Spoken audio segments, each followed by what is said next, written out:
Welcome to Thoughts Can Change Your Life with me, Reverend Lee. Today, I want to look at the idea of being an empath. And I thought I would look at it from the standpoint is the path of a spiritual empath. So before we can have a real meaningful discussion, let's talk about what it means to be empathic. For me, it's to simply be present with another person and energetically supporting them to know their highest self.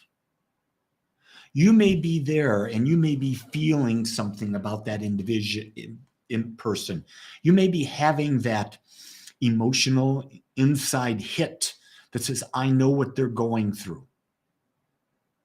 But it's not about when you have that you go and try to fix them.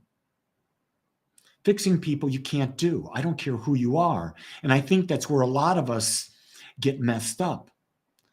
We feel for the other person. We know where they are. We want to fix them and we take on their burden. That's not our job to take on their burden. Our job is to simply be with them, energetically support them, and while doing so, know that they're perfect. They're just going through a transition right now. They're going through something in their life. And remember, everything that happens to us is for the purpose of making us more aware. So we don't know why anyone's on the journey they're on. We just know we're all on different journeys. And here's a key thing I'm going to tell you about this idea is, as much as I would love to guide my sons, my granddaughter, my wife, and anyone dear to me because I know what's right for them, it's not my job. An empath does not stick their nose into other people's business. An empath knows their truth, that they're already whole, perfect, and complete, that they're a part of the infinite, they're individualized, they're going through their journey.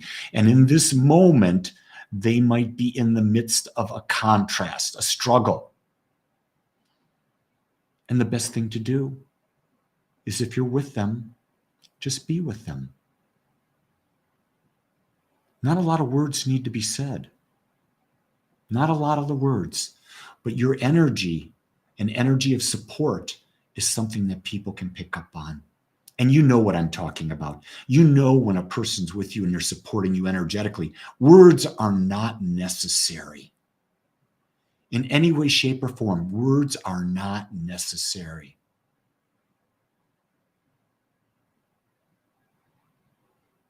Okay, Zandy, I hear you. Empathetic toward all things. Well, let's take that in a direction I hadn't thought about. Empathetic means to be the observer, to be able to see, feel what's happening. It does not mean that you have to take on the burden of what you might perceive. Taking on that burden, that's a choice. Being empathic, that may be your nature, but you don't have to take on the burden. And too many people that I talk with that says, I'm an empath. Everyone wants to say, I'm an empath, and I can't help myself. I take on this burden. No, you have a choice. You always have a choice in every situation as to how you direct your thought, and your thoughts direct your emotions. Lotus says, that was me. I moved someone into my home, and it's been hell. It's interesting that you say that, Lotus, because in my role as a minister, I've had a couple people that said to me that, hey, I'm down on my luck. Can I live with you? You've got a nice home. Let me live with you. And I'll be very honest. Ministry to me is not about creating a shelter for people. And so with all the love in my heart, I said no, because my home is my sanctuary. And I'm empathic enough to understand I'm not bringing in a negative energy into my home at this time or any time. But I always share with people who are in that position where help is available. Lotus says, I've learned not to be so quick to act. Yeah, it's about knowing what your boundaries are, isn't it? Where are your boundaries? And then living those boundaries. Yeah, a lot of parents, Sandy, make their children feel guilty for what they have rather than helping them appreciate what they have. Yeah. As parents, we should never make our children guilty of anything. Our children should be free to express and to experience. I keep getting that more and more and more, that my sons' lives are their lives and it's their experience, not mine. And I can keep my big nose out of it. Same thing with my granddaughter. It's her life. Am I going to be the greatest me that I can be when I'm with them? You bet I am. Am I going to be there energetically supporting them? You bet I am. Am I invested in their results? No, I'm not. Do you know why I'm not invested in their results? Because I have no control over their results. Only they do. You have no control over any other human being's results other than your own. So give up the idea that you can fix someone. Give up the idea you can make someone happy.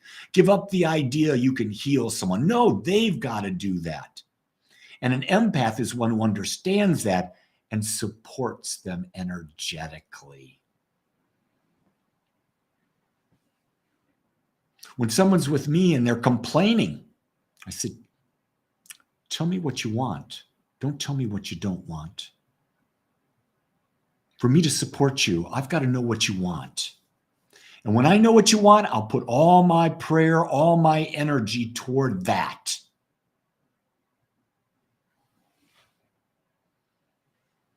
In The Science of Mind, Ernest Holmes said, turn away from the condition. If you're having a problem, turn away from the condition and focus on what you want to see. Where you put your focus is where you create your belief. Where you create your belief is where you create your experience, especially if there's emotion behind it. And there has to be emotion behind it for it to become a belief. I know I got Zandy and Lotus talking all over the place, and I love it. Anyone else want to say something? Anyone who hasn't checked in, let me know you're out there. I love seeing your names out there. Absolutely love it.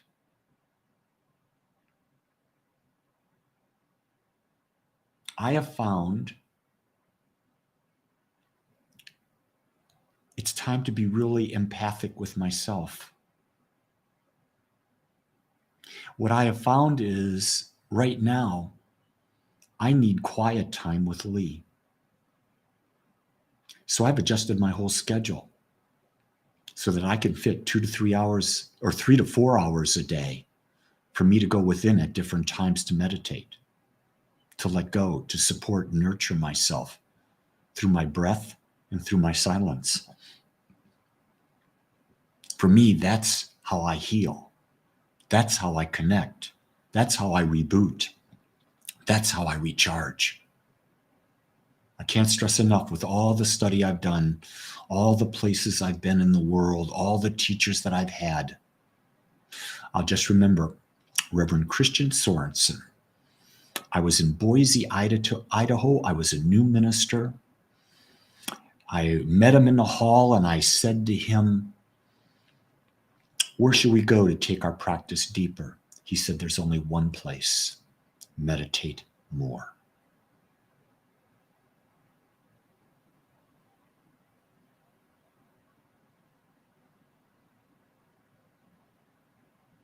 I'll gladly say a prayer, Lotus. I'm also going to say to you, what level of awareness has occurred to you about the situation you're embarking in? Whatever's happening with you and this roommate is about to make you more aware. What do you feel? And I'm not asking you to answer me. I'm asking you to think about it. What do you need to become more aware of to move on in your expansion? Everything that happens is for a purpose, to make us more aware. If you become more aware, this experience was well worth it. Well worth it. So go into gratitude. Go into gratitude. You're having this experience because it's making you more aware. And you'll do things differently from now on. I love that. I listen to Alan Watts. Alan Watts is great. I listen to a lot of things. I'm constantly, and you know what? Here's what I found, Zandy. Everyone's saying the same thing, just in different ways. And when you hear it in different ways, you get it at deeper levels. That's what I get out of this. So,